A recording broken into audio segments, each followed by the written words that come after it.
जय हिंद दोस्तों, स्वागत है आपका अपने YouTube channel Gurukul institute RS में। दोस्तों, प्रत्येक दिन की तरह आज की टॉप करंट अफेयर्स की लेटेस्ट जानकारी मैं अपने इस चैनल में इस वीडियो के माध्यम से अपलोड कर रहा हूं। साथियों, आप सभी वीडियो के अंत तक बने रहिएगा और जितने भी महत्वपूर्ण जानकारी आपको हम यहाँ से दे रहे हैं उन सभी चीज़ों को ध्यानपूर्वक समझने की कोशिश जरूर कीजिएगा ताकि आने वाली तमाम प्रतियोगिता परीक्षाओं में आपको इसका पूरा फायदा मिल सके। तो चलिए देर न करते हुए स्टार्ट करते हैं। आज की पहली जानकारी क्या है हमारे पास।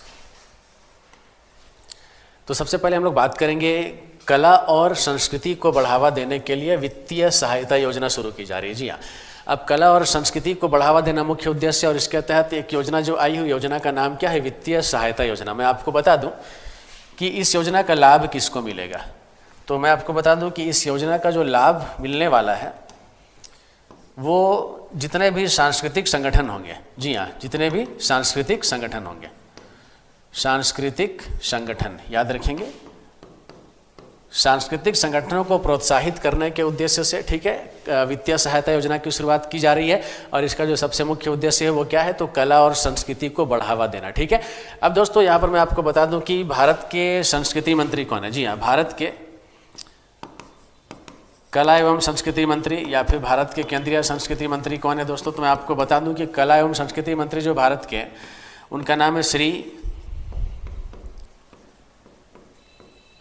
गजेंद्र सिंह शेखावत। क्या नाम है इनका? श्री गजेंद्र सिंह शेखावत। नाम याद रखेंगे, श्री गजेंद्र सिंह शेखावत। ठीक है, चलिए चलते हैं अगली जानकारी की ओर।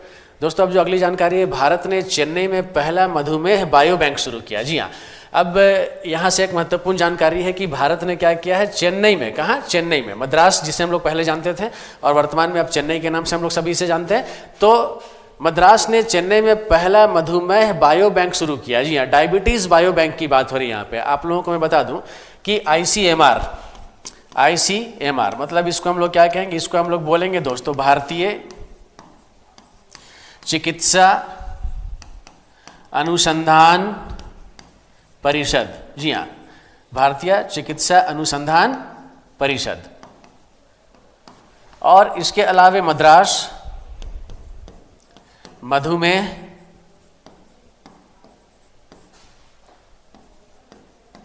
अनुसंधान फाउंडेशन याद रखेंगे। मैं यहाँ पे दो संस्थाओं की बात कर रहा हूँ। पहला तो भारतीय चिकित्सा अनुसंधान परिषद और दूसरा मद्रास मधुमेह अनुसंधान फाउंडेशन। इन दोनों के बीच में एक समझौता किया गया और भारत में क्या किया गया? चेन्नई में पहला मधुमेह बायो बैंक जो है वो शुरू किया गया। दोस्तों, अब ये जो मधुमेह बैंक होगा, इसका कार्य क्या होगा? ये मधुमेह को बढ़ाने के जितने भी कारण हैं या मधुमेह से संबंधित अन्य जितने भी प्रकार के चीज़ें हो सकती है, उसके लिए वो सैंपल एकत्रित करके इसको रखने का काम करेगा ताकि मधुमेह की बीमारियों के ऊपर में और शोध किया जा सके और इसके ऊपर में कुछ कार्य जो है आगे बढ़ाया जा सके, चिकित्सा के क्षेत्र में कुछ बेहतर किया जा सके। तो साथियों, यहाँ पर आप जरूर आंसर याद रख लेंगे कि भारत ने चेन्नई में कहा क्या शुरू किया है? तो मधुमेह बायो बैंक की शुरुआत की है। किस शहर में की है? तो चेन्नई में की है। और किन दो संगठनों के बीच या किन दो संस्थाओं के बीच जो है इसको लेकर के समझौता किया गया? तो भारतीय चिकित्सा अनुसंधान परिषद और मद्रास मधुमेह अनुसंधान फाउंडेशन, ये दो संस्थाओं का नाम आप याद रख लेंगे। चलिए देर ना करते हुए चलते हैं अगली जानकारी की ओर। और अगली जानकारी दोस्तों, यूएस ने बनाया Dark Eagle anti missile system. जी हाँ, अब एक जानकारी यहाँ पर, ठीक है, अंतर्राष्ट्रीय मामलों को लेकर अभी कुछ जानकारी यहाँ पर आ रही है। अब देखते हैं, यूएस ने बनाया Dark Eagle anti missile system. अब दोस्तों, यूएस मतलब क्या? United States of America. जी हाँ, मैं यूएसए की बात कर रहा हूँ, यूनाइटेड स्टेट्स ऑफ अमेरिका ने। अभी इसने क्या किया है दोस्तों? इसने अभी एक एंटी मिसाइल सिस्टम लॉन्च किया है और इस एंटी मिसाइल सिस्टम की जो मारक क्षमता है दोस्तों, मैं आपको बता दूं कि 3800 किलोमीटर, कितना? 3800 किलोमीटर की इसकी रेंज होगी। और इसे लॉन्च करने का काम किसने किया है? तो यूएस ने किया है और इसका नाम क्या रखा है? इसने डार्क ईगल रखा है। ठीक है ना, याद रखेंगे डार्क ईगल। ये क्या है? तो अमेरिका के द्वारा बनाया गया एक एंटी मिसाइल सिस्टम है। चलिए देर ना करते हुए चलते हैं दोस्तों अगली जानकारी की ओर। और आज की अगली जानकारी है ब्रिटेन। जी हाँ, ब्रिटेन के बारे में बात हो रही है। हिंद प्रशांत ब्लॉक में शामिल हो गया है। जी हाँ, अब ब्रिटेन जो है हिंद प्रशांत ब्लॉक में शामिल हो गया है। आपको मैं बता दूं कि ब्रिटेन एक यूरोपीय कंट्री है जिसे हम लोग यूके के नाम से भी जानेंगे। और साथियों, जो ब्रिटेन है ना, ये हिंद प्रशांत ब्लॉक में शामिल होने वाला यूरोप का ये पहला देश बन गया है। कौन सा देश बन गया है? यूरोप महादेश का ये पहला देश बन गया है जो कि हिंद प्रशांत ब्लॉक में शामिल होने का कार्य किया है। दोस्तों अब इसके पीछे यूरोप का उद्देश्य क्या है? तो इसके पीछे यूरोप का उद्देश्य है कि इंडो पैसिफिक ब्लॉक में, जी हाँ, इंडो पैसिफिक क्षेत्र में ये क्या कर सके, व्यापार के नए अवसरों को प्राप्त कर सके, अपने व्यापार की गतिविधियों को और मजबूत कर सके, इसे और बढ़ा सके। तो चलिए दोस्तों आंसर याद रखेंगे, ये जो ब्रिटेन है यूरोप का ऐसा पहला देश है जो कि हिंद प्रशांत ब्लॉक में शामिल होने का कार्य किया है। चलिए दोस्तों बढ़ते हैं अगली जानकारी की ओर, और आज की अगली जानकारी है अर्जेंटीना की तरफ से। जी हाँ, अर्जेंटीना के राष्ट्रपति को दी गई इटली की नागरिकता। अब यहाँ पर आप समझेंगे, ये जो टाइटल यहाँ पर आप देख रहे हैं, जो टॉपिक लिखा हुआ है, कहीं ना कहीं आप इसमें थोड़ा कंफ्यूज हो सकते हैं कि किसी देश के राष्ट्रपति को दूसरे देश की कह सकते हैं नागरिकता आखिरकार कैसे दी गई। तो यहाँ पर बिल्कुल आप सही देख रहे हैं, अर्जेंटीना के राष्ट्रपति को दी गई कहाँ की नागरिकता? इटली की नागरिकता। अब दोस्तों बहुत सारे परीक्षाओं में प्रश्न आपसे पूछा जा सकता है कि हाल ही में निम्न में से किस देश के राष्ट्रपति को इटली की नागरिकता प्रदान की गई? तो आंसर क्या हो जाएगा ऐसे में? अर्जेंटीना। या हाल ही में अर्जेंटीना के राष्ट्रपति को निम्न में से किस देश की नागरिकता प्रदान की गई? तो इसका आंसर क्या हो जाएगा? इटली हो जाएगा। अब दोस्तों आपको मैं बता दूं कि इटली की जो अपनी कह सकते हैं कि नागरिकता नीति जो है, ठीक है ना, तो इटली में जो नागरिकता नीति है वंशानुगत नागरिकता नीति वहां पर चलती है, और वंशानुगत नागरिकता नीति के तहत, ठीक है ना, जो अर्जेंटीना के राष्ट्रपति हैं उनको इटली की नागरिकता दी गई है, क्योंकि इनके जो भी दादा दादी, इनके जो पूर्वज रहे वो इटली के नागरिक पहले हुआ करते थे। और अभी वर्तमान में जो अर्जेंटीना के राष्ट्रपति है साथियों, तो इनका नाम क्या है? अर्जेंटीना के राष्ट्रपति का नाम है जेवियर मिलेई। नाम जरूर याद रख लेंगे, जेवियर मिलेई। जी हाँ, ये जो जेवियर मिलेई है ये अर्जेंटीना के राष्ट्रपति है। और आपको बता दूं साथियों कि अर्जेंटीना की राजधानी कौन सी है ना? तो अर्जेंटीना की जो राजधानी है इसकी कैपिटल क्या है, हम यहाँ से समझने की कोशिश करेंगे। और अर्जेंटीना की जो कैपिटल दोस्तों उसका नाम है ब्यूनस आयर्स। क्या नाम है? Buenos Aires. जी हाँ, ये ब्यूनस आयर्स अर्जेंटीना की राजधानी। और अर्जेंटीना की करेंसी कौन सी, इसकी आधिकारिक मुद्रा कौन सी है? जी हाँ, अब अर्जेंटीना की हम लोग आधिकारिक करेंसी को भी जान लेंगे। तो अर्जेंटीना की जो आधिकारिक करेंसी है उसका नाम क्या है साथियों? पेसो। क्या नाम है? पेसो।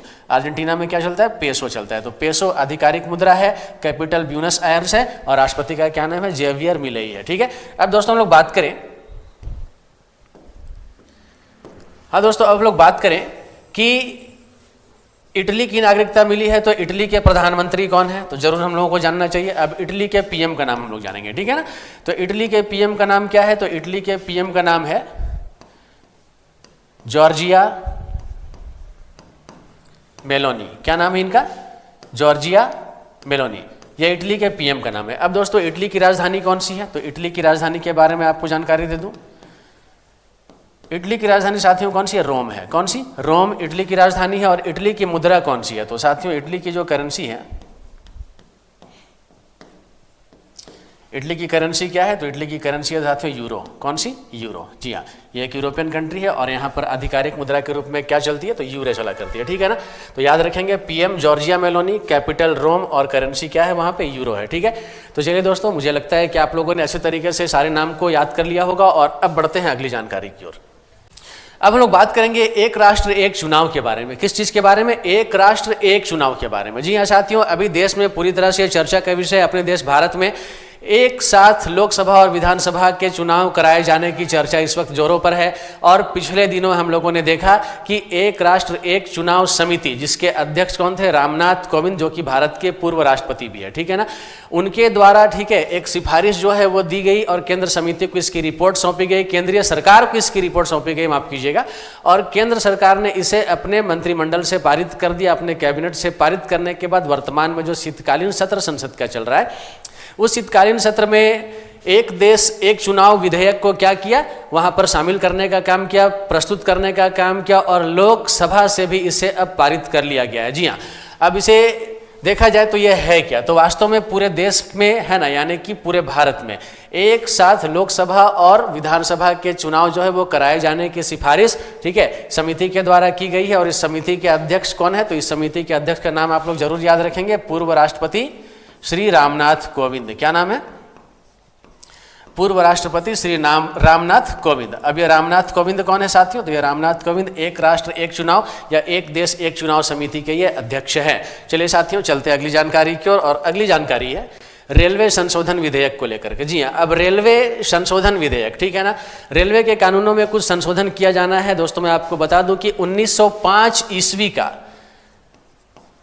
भारतीय रेलवे अधिनियम जो है, उस कानून में कुछ कह सकते हैं जो भी चीजें हैं, 1905 ईस्वी के भारतीय रेलवे अधिनियम की जितनी ही बातें हैं उन सभी को, ठीक है ना, 1989 के रेलवे अधिनियम में, ठीक है, कह सकते हैं एकीकृत करने की बात कही जा रही है इस संशोधन के माध्यम से। तो इसको भी जरूर याद रख लेंगे आप लोग। रेलवे संशोधन विधेयक 2024 क्या है, 1905 का जो रेलवे अधिनियम था, ठीक है, उसमें लिखी गई सारी बातों को 1989 में, यानी भारतीय रेलवे अधिनियम 1989 में एकीकृत करने का प्रावधान इसके माध्यम से किया जा रहा है। चलिए देर न करते हुए चलते हैं अगली जानकारी की ओर। दोस्तों अगली जानकारी अब क्वेश्चंस के रूप में, अभी तक जितने स्लाइड हम लोगों ने देखा उसमें से जो बातें प्यूरिफाई होकर बाहर आई वो क्वेश्चन के रूप में आपके सामने है, ठीक है ना। अब इसमें से हो सकता है कि कुछ जो है आपको जानकारी बिल्कुल नए तरीके से यहाँ से मिल जाए, कुछ नए प्रश्न भी आपको देखने को मिल सकते हैं। तो वीडियो पे बने रहिएगा, वीडियो पूरा अंत तक देखिएगा, अभी अच्छी जानकारी आपको और भी देने वाला हूँ। दोस्तों आपको बता दूं कि हाल ही में केंद्र सरकार की तरफ से कला और संस्कृति को बढ़ावा देने के लिए किस योजना की शुरुआत की गई है। जी हाँ, अब यहाँ पे हाल ही में केंद्र सरकार की तरफ से कला और संस्कृति को बढ़ावा देने के लिए हम लोगों ने अभी जाना कौन सी योजना की शुरुआत की गई है। तो योजना का नाम क्या था, वित्तीय सहायता योजना। जी हाँ, वित्तीय सहायता योजना, सांस्कृतिक संगठनों को वित्तीय सहायता जो है प्रदान की जाएगी।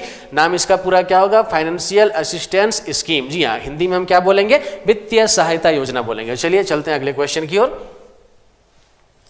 दोस्तों अगला क्वेश्चन है, भारत में अपना पहला मधुमेह बायोबैंक की शुरुआत कहाँ से की गई। हाँ, अब भारत में अपना पहला मधुमेह बायोबैंक की शुरुआत कहाँ से की गई है, यह निश्चित तौर पे एक क्वेश्चन बहुत ही बढ़िया सवाल है। इसकी चर्चा हम लोग पीछे के स्लाइड में कर चुके हैं। दोस्तों इसका सही उत्तर क्या है, चेन्नई। जी हाँ, क्या इसका आंसर है, चेन्नई। अभी अभी मैंने आपको इसके बारे में संपूर्ण जानकारी दी है। चलिए बढ़ते हैं अगले सवाल की ओर। दोस्तों अगला सवाल है, हाल ही में अमेरिका के द्वारा किस हाइपरसोनिक मिसाइल सिस्टम का निर्माण किया गया। जी हाँ दोस्तों, अभी अभी मैंने आपको बताया कि अमेरिका के द्वारा जो है एक मिसाइल सिस्टम को लॉन्च किया गया है, ठीक है, और उसका नाम क्या है, ठीक है ना, मतलब इस सिस्टम का निर्माण किया गया है तो उसका आखिरकार नाम क्या है। तो दोस्तों उसका नाम क्या अभी मैंने आपको बताया था, ऑप्शन सी में आप देख सकते हैं, डार्क ईगल। क्या नाम है, डार्क ईगल के नाम से, ठीक है ना, इस मिसाइल सिस्टम को लॉन्च करने का काम अमेरिका के द्वारा, संयुक्त राज्य अमेरिका के द्वारा किया गया है।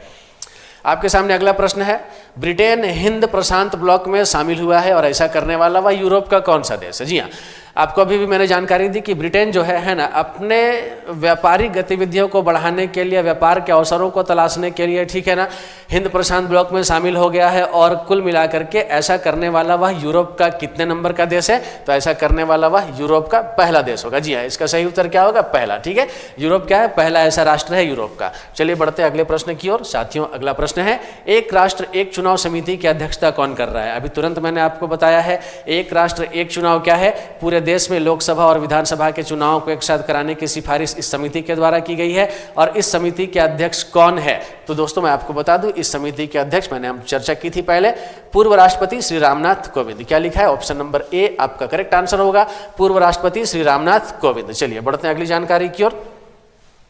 दोस्तों अगली जानकारी, रेलवे बोर्ड 1905 की स्थापना के लिए किस समिति के द्वारा अनुशंसा की गई है ना। रेलवे बोर्ड 1905 की स्थापना के लिए किस समिति के द्वारा अनुशंसा की गई, बिल्कुल एक नया क्वेश्चन है आपके लिए। अब दोस्तों मैं आपको बता दूं कि इसका सही उत्तर क्या होगा, तो ऑप्शन बी आप लोग जरूर याद कर लेंगे, सर थॉमस रॉबर्टसन। जी हाँ, याद रखेंगे, सर थॉमस रॉबर्टसन के द्वारा इस समिति की अनुशंसा जो है वो की गई थी। बात किसकी हो रही है, बात 1905 की हो रही है। अब यहाँ पर इस प्रश्न को इसीलिए मैं आपको जानकारी में दे रहा हूँ कि ये प्रश्न, चूंकि ये करंट अफेयर से जुड़ा मामला तो है ही, लेकिन यहाँ पर हम क्या देखते हैं कि 1905 में, ठीक है ना, जो भी रेलवे अधिनियम बनाया गया तो उससे संबंधित समिति की अनुशंसा किसके द्वारा की गई थी, तो साथियों इसका राइट आंसर क्या हो जाएगा, सर थॉमस रॉबर्टसन के द्वारा की गई थी। ठीक है ना, चलिए अब बढ़ते अगली जानकारी की ओर। और की अगली जो जानकारी है वो आप लोगों के लिए आज के प्रश्न के रूप में। जी हाँ, अब आज का प्रश्न क्या है आप लोगों के लिए, सार्वजनिक क्षेत्र के बैंकों ने 2023-24 में कितना शुद्ध लाभ अर्जित किया है। जी हाँ, प्रश्न दोबारा सुनेंगे, सार्वजनिक क्षेत्र के बैंकों ने 2023-24 में कितना शुद्ध लाभ अर्जित किया है, इसकी जानकारी आपको कमेंट बॉक्स में देकर जानी दोस्तों। साथियों यहाँ पर जो पहला ऑप्शन है 1.1 लाख करोड़, दूसरा ऑप्शन है 1.41 लाख करोड़, तीसरा ऑप्शन है 1 लाख करोड़ और चौथा ऑप्शन है साथियों 85,200 सॉरी 85,520 करोड़। दोस्तों आपको क्या लगता है इस प्रश्न का सही उत्तर कौन सा है? कमेंट बॉक्स में आइए और फटाफट अपना आंसर वहां पर दे जाइए। बहुत सारे स्टूडेंट्स को मैं देख रहा हूं कि वो लगातार वीडियो देख रहे हैं और अपना जवाब जरूर कमेंट बॉक्स में आकर के दे रहे हैं। मैं ऐसे सभी लोगों से उम्मीद करता हूं कि आप लोग वीडियो को पूरा अंत तक देखिए और जो पिछले दिनों मैंने आपको वीडियो दिया था उसी में से कोई एक सवाल आज के प्रश्न के रूप में आप लोगों को दिए जाते हैं। आप सभी को इसका उत्तर मेरे ख्याल से जरूर देना चाहिए। चलिए दोस्तों, यदि आपको हमारे द्वारा दिया जा रहा है यह करंट अफेयर्स का कंटेंट्स पसंद आ रहा है, हमारे चैनल से जुड़े रहिए, लाइक कीजिए, वीडियो को शेयर कीजिए और अभी तक अगर आपने चैनल को सब्सक्राइब नहीं किया है तो जल्द से जल्द सब्सक्राइब कर लीजिए। आने वाले दिनों में आपको एक से बढ़कर एक कंटेंट्स, महत्वपूर्ण टॉपिक्स के बारे में वीडियोस हम लोग प्रोवाइड करते रहेंगे और आप सभी की ढेर सारी सफलताओं की कामना के साथ जय हिंद, जय भारत साथियों।